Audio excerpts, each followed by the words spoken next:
don't know about you, but I think we live in a pretty noisy and hurried world. In fact, yesterday I had an opportunity to just be quiet. It was weird. I was sitting in my house thinking I should be doing something. And I just had this moment where I was able to do some reading and reflecting. I'm behind in all of that because it feels like I've been going 100 miles an hour for probably years. And then you have these moments of quietness which help you to understand that in our noisy and hurried world, true listening is rare. And so because it is so rare, it becomes really powerful. James reminds us in James 1:19, "My dear brothers and sisters, take note of this. Everyone should be quick to listen, slow to speak, and slow to become angry." Of course, we could just post that on social media everywhere, and maybe our world would actually affect a change. Because honestly, most of us speak too quickly and listen too little. And yet Jesus models for us a different way. At the well in Samaria, he does not rush to connect, to convert, or to impress. He first receives the woman's story. He listens to her. In fact, he's the one who initiates the conversation. She's showing up at the well at that time of day so that she would not have to interact with anyone. It was very intentional. She didn't want to come when all of those nebby women were going to come and make her feel shame because she's had 5 husbands. She was going to come at the least convenient time of day in order to have the least amount of drama. And so she gets there very surprised that there is someone there. She didn't really want to interact. You've ever had that moment where you're thinking, I am intentionally going to this place and I don't want to see anybody I know. I know you've all thought that. You've been in these places, and then what happens when that thought pops into your mind? Of course, you're going to see people that you know. And you're like, oh my gosh, I didn't even shower today. I did not want to see anybody today.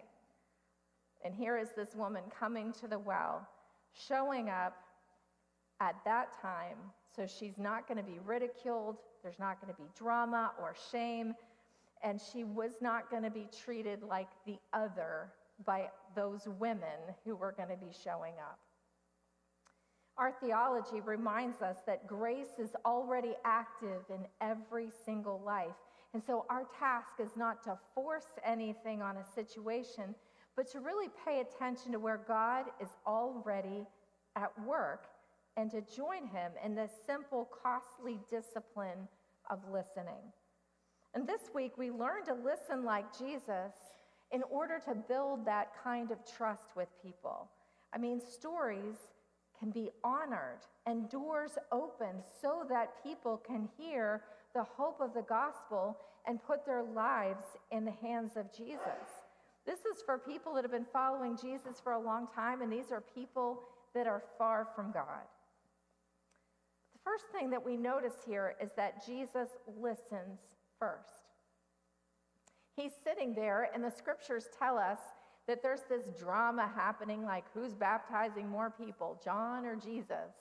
And Jesus is like, well, technically, I'm not baptizing anyone. I'm having my disciples do that. I don't know if you picked up on that, but it's like, I'm out. I'm going to leave Jerusalem. I'm going to head to Galilee. I'm going to go home, go to my hometown, and actually, we're going to make a pit stop along the way. That pit stop along the way included refreshment.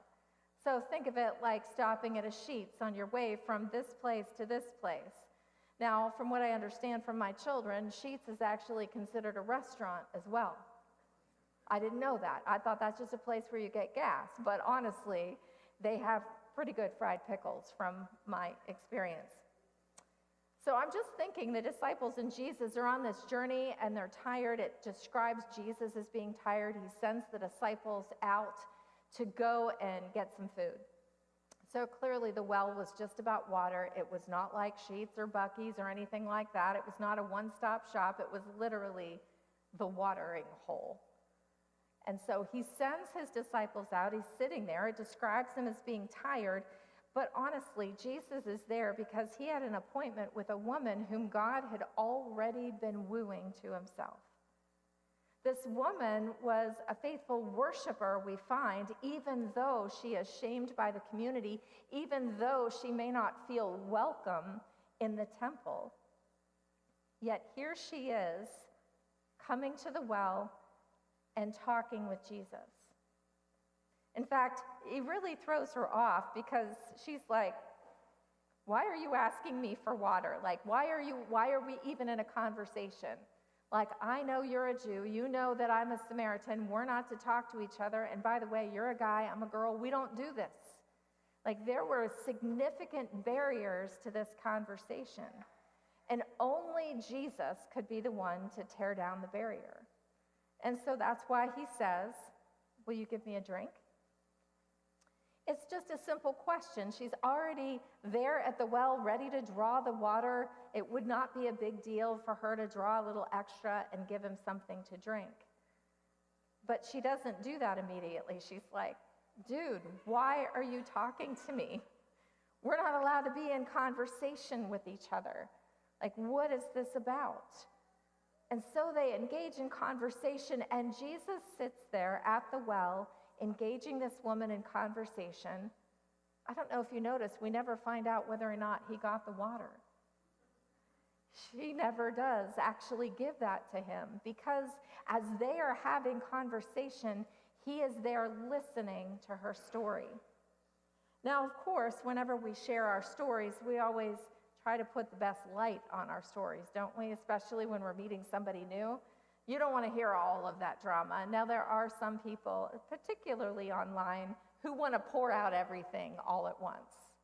But most people, when you meet somebody new, you don't just immediately share your whole life story. But somehow, Jesus is asking just the right questions and drawing the story out of her. And as she draws the story out of her, he is sharing a little bit of his story. And he talks about being the living water. He shares with her how he knows that her story is actually more involved than what she shares. He tells her that he knows that she's had 5 husbands, and the one that she's living with now is not her husband. You see, back in those days, a woman could not make it on her own. She was wholly dependent on the men in her life. So we don't know her whole backstory. We don't know what happened. But we know that there were at least 5 failed marriages, whether from divorce or death, we don't know. But she couldn't go back home to her dad, or that's where she would be, but that wasn't an option. All she had were closed doors. And so here she is, living in a situation wholly dependent on men to supply what she needed: food, shelter, the basics. But I can imagine Jesus speaking to her that day was not in order to bring her shame, but to help her to see that if he really thought she was so shameful, he never would have initiated the conversation. The fact that he chose to have a conversation with someone who was so shameful and so sinful helped her to know and realize that she had value, that her story meant something, and that even though she's showing up in the middle of the day in order not to be shamed, Jesus is not there to shame, but he's there to reveal and to bring healing. Because that's really what it's about. If he wanted to shame her, he'd have waited for a whole crowd of people so that he could just show everybody the light of who this person is. Instead, he's having this conversation and hearing her story for the purpose of revealing a bit about who he is, so that she could see that her life, though it feels stuck and that she's just been through so much and her life doesn't have much value and people just see her as shameful, that actually what Jesus sees is so much more. And what Jesus can do is so much deeper, a healing that she never even, it was beyond anything she could ask or imagine. She didn't even know to pray for that. See, Jesus teaches us not only the discipline of engaging somebody in conversation, being the one to initiate conversation, he also teaches us the discipline of slowing down. He didn't rush off with the disciples to go get some good food while it was hot. He sat there at the well knowing he had a divine appointment with a woman who did not feel worthy. You see, in James, it says to be quick to listen, slow to speak, slow to become angry. And so what happened in that moment was Jesus just quietly listening to her story and unpacking the parts that were painful in order not to shame her, but to bring healing. If you think about it, hurry, defensiveness, and the need to be right often quench the Spirit's work. What happens oftentimes with us as Methodists, as we are trying to reclaim what it is to be in small groups or classes and bands together, what we're really doing is learning how to listen to each other. We're learning to really hear each other's stories. Now, I have shared with you about being in a discipleship band with a group of clergy women. And honestly, what we have to do sometimes, because we're all clergy women and we want to fix stuff. But there are rules. And so anytime anybody goes beyond that, like we're sharing, this is where I'm struggling this week, then we have this one friend of ours who will say, I know we're not supposed to do that, but can I speak a word? Can I share what has worked well in my life because I've walked that journey with you? But we get permission to do that because honestly, what that hour and a half does once a week for us to hear each other answering questions like, how is it with your soul? How is your life with God? How is that journey going? That we just listen to each other and we don't interrupt, we let that person go. And then when that person is done, then this is what we say, okay, I think I'm done today. And then somebody else says, can I pray for you? And that's how it is in these small groups of class and band meetings to really help us engage in deep life-on-life discipleship where we're listening to each other. I know the stories of those other three women, and they know mine. And we're on this journey together, and we're praying together, and we have a little group chat together, so if anything goes off the rails midweek, then we're like, help, need a little extra prayers. Or like when little Anna was born, I'm throwing those pictures in the chat and letting them know this cool thing has happened. And I know that anytime any of us goes through some deep waters, those other ones are going to be there. We're going to show up. And we live in South Carolina, Ohio, and Pennsylvania. But the Ohio friend says, let me know when you're ready for a road trip to go to South Carolina if one of our friends needs us to be there. You see, that kind of posture of being in those deep disciple relationships with one another enable us to listen well to those with whom we're on this discipleship journey. That's what the disciple-making small groups that we're learning about and are going to be multiplying are about. It's about getting to know one another and allowing the Lord Jesus to transform us into the holy love of God. But you know what else it does? It equips us to listen to people whom we don't know. Those strangers, the people who are waiting on you. Jarrett and I are now in a habit of whenever we go out to eat, we ask the person who is serving us, is there any way that we can pray for you? And then they oftentimes will share. Actually, this one time, a couple months ago, this one person said, oh my gosh, there's nothing that I need prayer for because I am so grateful to God for all of the things he's done in my life. And I'm like, well, then praise Jesus. We will celebrate that as we pray over our food. We'll give thanks to God for you and how he is showing up in your life. But what it does is it helps us to develop these habits of accountable community that become habits that we carry in all of our everyday conversations with family, with friends, with coworkers, and with people we've never met before. Because when we are listening, when we're truly listening to other people's stories, what it communicates to people is that your story matters. I had an experience down in Washington, PA, of going to Walmart. Now, since COVID, Jared is basically the designated shopper, so I don't go into stores real often. But I was going there that day, and it's pouring down rain, and I'm going through the crosswalk to get into the building, and I was a little bit slower. Others were a little ahead of me because I'd forgotten something in the Jeep, and I needed to grab it, and so I'm coming, and this woman, flies through the crosswalk and just flips me off and starts screaming at me because apparently I was in her way. And so there were other people that heard that, and we walk into Walmart, and this guy I've never met before turns around. He's like, wow, she's having a pretty bad day. And that's what I thought, and I didn't really get angry. I just really thought, I wonder what her story is.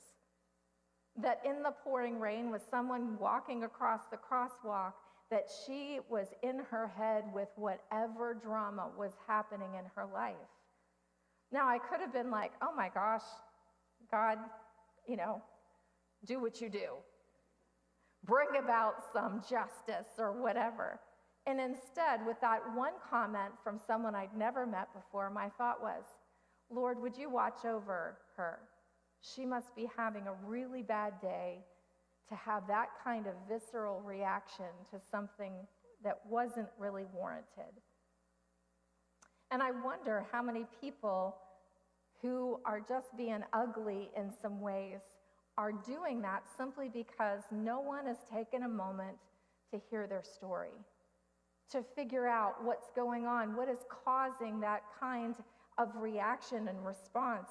And as followers of Jesus, he's calling us to dig a little deeper and not to react, but instead to respond by hearing their story. And there are times that somebody's all wound up and they don't want to tell their story. But we can be praying for them, that the next follower of Jesus who meets that person will do what Jesus did, and that is to slow down and to hear what's really going on. So for those who are on this journey with us, those class-style meetings, those questions that we ask of one another, how is it with your soul? How is your life with God? Are there any sins that you want to confess? What struggles and successes are you having? What scriptures are you standing on? All of those things are helpful for us to grow deeper in our walk with Jesus and our connection to each other. But it is also this incubator as a training ground so that we know how to be in deep connection with other people. So that when we meet people who are far from God, we're not just like, oh my gosh, this world's going to hell in a handbasket. Like, what is going on with downtown Butler? Instead, we would be like, oh, these are great opportunities for us to get to know people. One of the things that I've noticed since we've been in the building, almost 1 year, it'll be 1 year tomorrow that we began worshiping in this space together. And as we were coming into the building in those early months, there were people that were just sitting on the benches. At that point, they're charging their phones and doing some things like that and are very comfortable there, but we don't know who they are. They're passing, they're transient. And so when we came across them the first few times, I'm just thinking, well, do you need a glass of water? We actually probably have some food in the fridge. What can we do? And so now the people around our church who are struggling know that the people in this congregation are not going to chase them off the benches.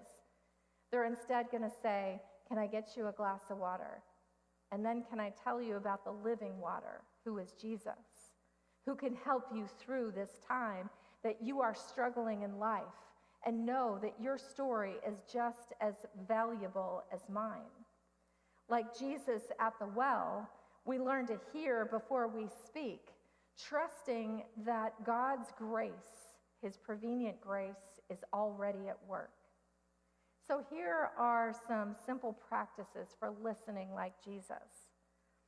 Pause before you speak. This is a hard one for me. I'm a preacher. I always have a word to say. If somebody says, do you have something to say? Oh my, I have many words to say.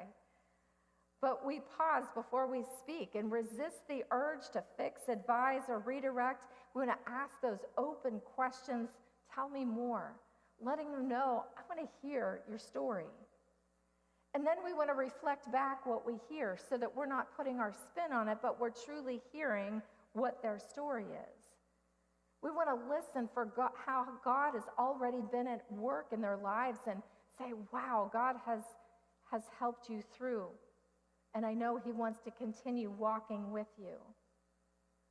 And because we're great at multitasking, we can also pray while listening. We can hear their story and just pray that God would give us wisdom and discernment and pour out his love so that we can genuinely love this person. And then follow up with them to return to that conversation later. We can practice among each other first, using those how is it with your soul kinds of questions. And then it becomes this habit that just becomes a part of who we are and how we operate. Honestly, Jesus did not merely tolerate the Samaritan woman's story. He entered it. And in so doing, he revealed both her need and the living water that alone God could satisfy. Maybe she knew that she had a need, but she didn't recognize that it could actually be filled. You see, we are people who get to be channels of the grace of God in the lives of other people. And think about what would have happened if that Samaritan woman had not responded to Jesus' questions. Or even more, what if Jesus had never asked? Of course, he went there specifically for her. So many of you might be wondering about the rest of the story. What happened to this Samaritan woman at the well? She not only encountered Jesus, who listened to her story, she was completely transformed by him.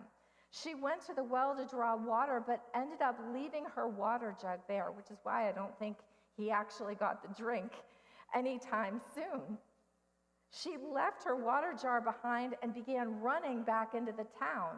As she's running back into town to tell her story to the people that she was attempting to avoid, the disciples are coming back like, what happened? What is going on? And there's some crazy woman running down the road. This is what the scriptures tell us. Just then, his disciples returned and were surprised to find him talking with a woman. But no one asked, what do you want, or why are you talking with her?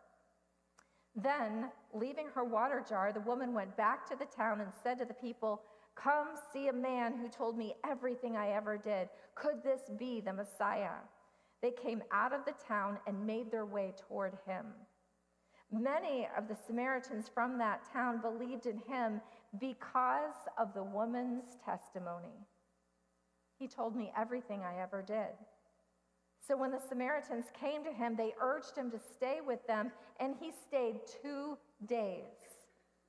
And because of his words, many more became believers. And then they said to the woman, we no longer believe just because of what you said. Now we have heard it for ourselves, and we know that this man really is the Savior of the world.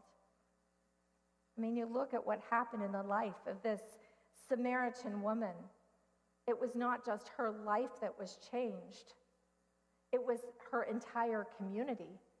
And beyond that, we don't know how many people in that community then went and shared the gospel with others, or how many people in that community said, we got this dude staying with us for a couple of days. You got to come and hear what he has to say.